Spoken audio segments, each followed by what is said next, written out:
November 11th, 2009. A car is traveling along a frontage road near Lamarck, Texas, just outside Galveston.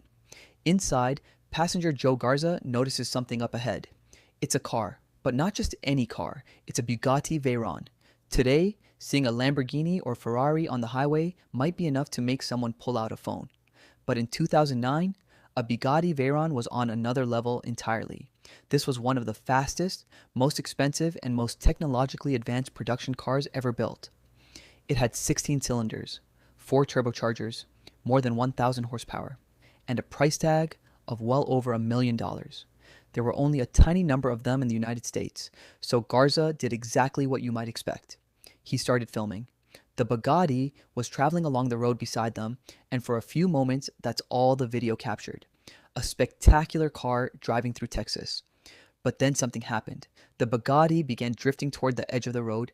It left the pavement. It crossed the grass. And then there was an enormous splash. The $1 million Bugatti had driven straight into a saltwater lagoon. The people filming couldn't believe what they just witnessed, and neither could the rest of the world once the footage appeared online. Within days, the video was everywhere. It looked like one of the most expensive driving mistakes ever captured on camera. The man behind the wheel was Andy House. House survived the crash without serious injury, and there was soon an explanation for what had happened. It involved a cell phone and a pelican. According to House's account, he had dropped his cell phone, and when his attention returned to the road, a large, low-flying bird, widely reported as a pelican, appeared in his path. House swerved. The Bugatti left the road, and a car worth more than most people's homes ended up sitting in a Texas lagoon. It was bizarre, it was embarrassing, and it appeared to be an incredibly unlucky accident. But there was something Andy House didn't know. When that Bugatti left the road, someone was filming everything. And before this story was over, that few seconds of video would become much more important than anyone inside the passing car could possibly have imagined. Because the story of the Bugatti in the lagoon wasn't really a story about a car accident. It was a story about why that Bugatti was in the water in the first place. And to understand that, we need to go back several weeks. Andy House wasn't an ordinary Bugatti owner. He was in the exotic car business. House operated performance auto sales in Texas, buying and selling expensive automobiles. And strangely enough, this wasn't even his first connection to a famous wrecked supercar. House also owned the repaired Ferrari Enzo that comedian and actor Eddie Griffin famously crashed during a charity event rehearsal in 2007. That Enzo had become one of the most recognizable exotic car crashes of the early internet era. And now, House was about to become connected to another one. In 2009, House acquired a 2006 Bugatti Veyron. According to an insurance company's later court filing, the purchase price was approximately $1,050,000. Even among exotic cars, the Veyron was extraordinary. Bugatti had created a car capable of exceeding 250 miles per hour while still being comfortable enough to drive on ordinary roads. But producing that performance required an astonishing level of engineering. The Veyron's 8-liter W16 engine produced more than 1,000 horsepower. Its cooling system alone required multiple radiators. Its tires were specially developed for the enormous speeds the car could reach. Everything about owning one was expensive. Buying it, maintaining it, repairing it, and of course, insuring it.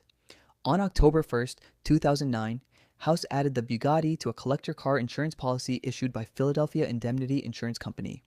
The Veyron reportedly had only 456 miles on it when it was added to the policy, and there was something particularly interesting about the insurance coverage. Remember, according to the insurer's later court filing, House had acquired the car for approximately $1.05 million, but the Bugatti's agreed insured value was considerably higher, $2.2 million. That doesn't automatically mean anything improper. Collector cars can have agreed value policies, and purchase price isn't necessarily the same thing as insured value, but that difference would eventually become extremely important. The policy also wasn't designed to cover unlimited everyday use. This was collector car insurance. According to Philadelphia Indemnity's later lawsuit, the vehicle was supposed to be used for things like exhibitions, club activities, parades, and limited pleasure driving. The insurer would later claim House was using the Bugatti much more routinely, but none of that mattered to the public in November 2009. because what everyone saw was much simpler. A man had bought one of the world's most extraordinary cars, and barely more than a month after it was added to his insurance policy, it was sitting in salt water. November 11th began as an apparently ordinary day. According to Philadelphia Indemnity's later reconstruction, House drove from Lufkin toward the Houston area. He stopped for breakfast. He visited a Sprint store. He traveled toward Galveston. He stopped at a restaurant. And he looked at commercial property. Eventually, House was traveling along the Interstate 45 frontage road near Lamarck. He was reportedly interested in visiting a marina and looking at a boat. That's when Joe Garza spotted him. Garza wasn't following House. He wasn't an investigator. He had no reason to believe anything unusual was about to happen. He simply saw an incredibly rare Bugatti Veyron on a Texas road and decided to record it.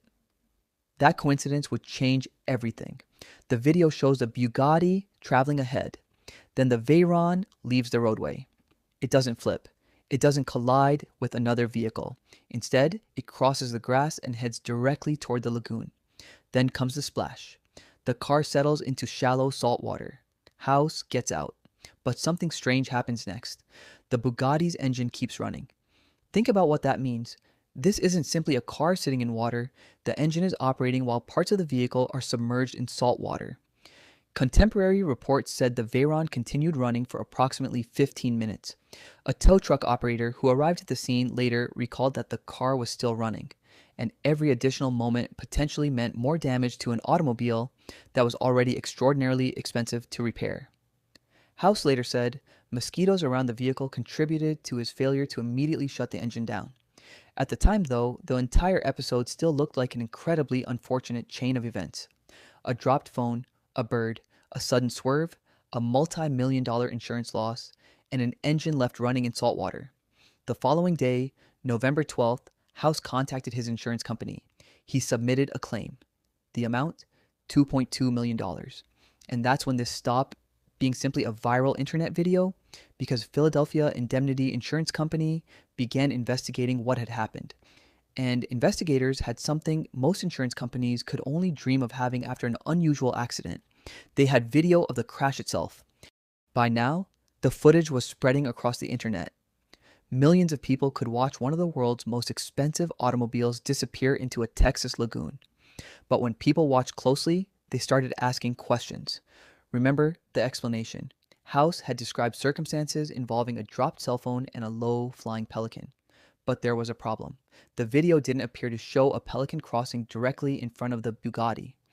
That doesn't prove there wasn't a bird somewhere outside the camera's field of view, but it raised an obvious question. If a pelican had forced the Bugatti off the road, where was it? And that wasn't the only question. The insurance company began reconstructing House's ownership and use of the car.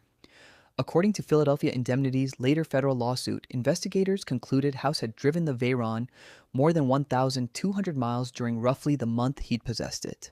The insurer claimed the car had been used for ordinary transportation and business-related activities that went beyond the limited collector car use contemplated by the policy.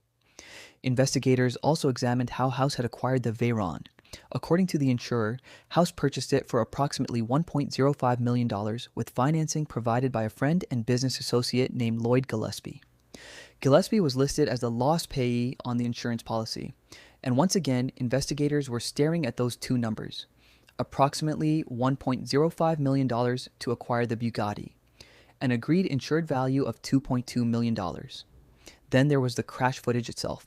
According to Philadelphia's later allegations, the video didn't appear to show the kind of emergency maneuver they expected from someone suddenly trying to avoid an obstacle. And Joe Garza, the man whose vehicle the video was recorded from, reportedly said he hadn't seen a pelican or another bird near the Bugatti. Still, questions aren't proof. A strange-looking crash can still be an accident. A camera doesn't capture everything. People make mistakes behind the wheel, and people sometimes give confused accounts immediately after frightening events. Philadelphia Indemnity needed to determine whether it was dealing with an incredibly expensive accident or something else. Then someone came forward, and what that person allegedly told investigators changed the entire nature of the case. According to allegations Philadelphia Indemnity would later make in federal court, a confidential informant told investigators something extraordinary. The insurer alleged that before the lagoon crash, House had approached the informant about the Bugatti, but not about selling it. According to the allegation, House wanted the person to steal the Veyron and burn it. The idea, according to the insurer's complaint, was to make the Bugatti appear to have been stolen and destroyed so an insurance claim could be made. Again, at this stage, these were allegations made by the insurance company, not yet a criminal conviction. But if the informant was telling the truth, the lagoon suddenly looked very different. Philadelphia also alleged that after the Bugatti ended up in the water, House offered the informant a portion of the insurance proceeds in exchange for keeping quiet. The insurer continued investigating. House underwent an examination under oath in April 2010. Then, on June 18, 2010, Philadelphia Indemnity went to federal court. The company filed a lawsuit against Andy House and Lloyd Gillespie in the Southern District of Texas. Philadelphia asked the court to declare that it didn't have to pay the claimed loss, and buried beneath the insurance language was a very simple accusation. The company believed Andy House had deliberately driven his Bugatti into the lagoon. The viral video now had an entirely different meaning. Watch it believing the Pelican story, and you're watching an incredibly unlucky driver lose control of $1 million automobile. Watch it believing the insurance company's theory, and you're potentially watching someone deliberately destroy a Bugatti while another motorist unknowingly records the entire thing. The civil litigation continued. Both sides fought over insurance coverage and what had happened. In 2011, important issues remained unresolved rather than being disposed of through partial summary judgment.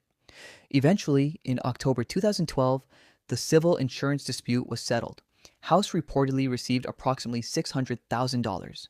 That might have seemed like the end of it. The Bugatti was destroyed. The insurance dispute had been resolved. Years had passed since the crash. The internet had moved on, but the federal government hadn't, because somewhere along the way, what began as an insurance dispute had attracted the attention of criminal investigators. And now Andy House had a much bigger problem than a ruined Bugatti. The investigation eventually involved the FBI, Texas Rangers, Texas Department of Public Safety investigators, local police, and other law enforcement agencies. And investigators had something unusual. They didn't simply have financial records. They didn't simply have witness statements. They had the video. A video recorded by complete strangers who happened to see a Bugatti on the road and thought it would be cool to film it. House apparently hadn't known they were recording. Years after the crash, federal prosecutors finally revealed what they believed had actually happened that day. On August 26, 2014, Andy Lee House appeared in federal court. He pleaded guilty to wire fraud. And with that guilty plea, the central mystery surrounding the Bugatti crash was no longer merely an insurance company's allegation. According to federal prosecutors, House had intentionally driven the Veyron into the lagoon. The destruction of the car wasn't simply the result of a dropped phone. It wasn't simply a freak encounter with a bird. Prosecutors said it was deliberate. They also said House intentionally left the Bugatti's engine running after it entered the water, allowing the engine to take in salt water and increasing the damage. Then, the following day, he filed the $2.2 million insurance claim. Think back to that original video. The Bugatti moves off the road. It crosses the grass, it enters the water, and the people recording it react with complete disbelief. They thought they'd just captured an unbelievable accident. They had no idea they'd potentially captured evidence of a federal crime, and House apparently had no idea they were there recording it. Federal prosecutors said House could have faced as much as 20 years in prison, but the final sentence would be considerably shorter. On December 15, 2015, more than 6 years after the Bugatti disappeared into that lagoon, House was sentenced to 12 months and 1 day in federal prison. He was also sentenced to 3 years of supervised release, and he was ordered to repay approximately $600,000 connected with the earlier insurance settlement. A story that began with a Pelican, a cell phone, and one spectacular splash had ended in federal court. But there's one part of this story that's still worth thinking about, because Andy House made one choice he could control. He drove the Bugatti into the water. What he couldn't control was who happened to be driving beside him. Imagine the same afternoon without Joe Garza. No passenger notices the Bugatti. Nobody reaches for a camera. Nobody records those few seconds. The Veyron still ends up in the lagoon. House still reports what happened. The insurance company can still investigate. Witnesses can still be interviewed. The physical evidence can still be examined. And maybe investigators eventually reach exactly the same conclusion. But one extraordinary piece of evidence wouldn't exist. The world wouldn't be able to watch the Bugatti leave the road. That's what makes this story so remarkable. A Bugatti Veyron was one of the rarest automobiles someone could possibly encounter on an American highway in 2009. Its rarity is precisely why another motorist decided to film it, and that decision meant the final moments before the crash were preserved forever. House chose a car that attracted attention everywhere it went. Then, according to his eventual guilty plea, he intentionally drove that attention-grabbing car into a lagoon in broad daylight. Someone happened to be watching, and someone happened to have a camera. There's another strange footnote. If Andy House's name sounds familiar to longtime Rapid Vehicles viewers, there's a reason. He was also connected to another spectacular supercar crash. House owned the repaired Ferrari Enzo that actor and comedian Eddie Griffin famously crashed in 2007. That means the same Texas exotic car dealer ended up connected to two of the most memorable supercar crash videos of the early internet era. One involved a Ferrari Enzo smashing into a concrete barrier. The other involved a Bugatti Veyron disappearing into a lagoon. But only one of those crashes would end with the car's owner pleading guilty in federal court. Today, the footage of the Veyron entering the water can look almost comical. An impossibly expensive car simply drifts off the road and disappears with a splash. But once you know the full story, the video feels very different. The purchase price, the $2.2 million agreed insurance value, the running engine, the insurance claim, the investigation, and ultimately the guilty plea. It wasn't the Pelican that made this one of the most infamous Bugatti crashes ever recorded. It was the camera. Because on November 11th, 2009, Andy House apparently thought he was driving a Bugatti into a quiet Texas lagoon. He didn't know. The whole world was about to watch him do it.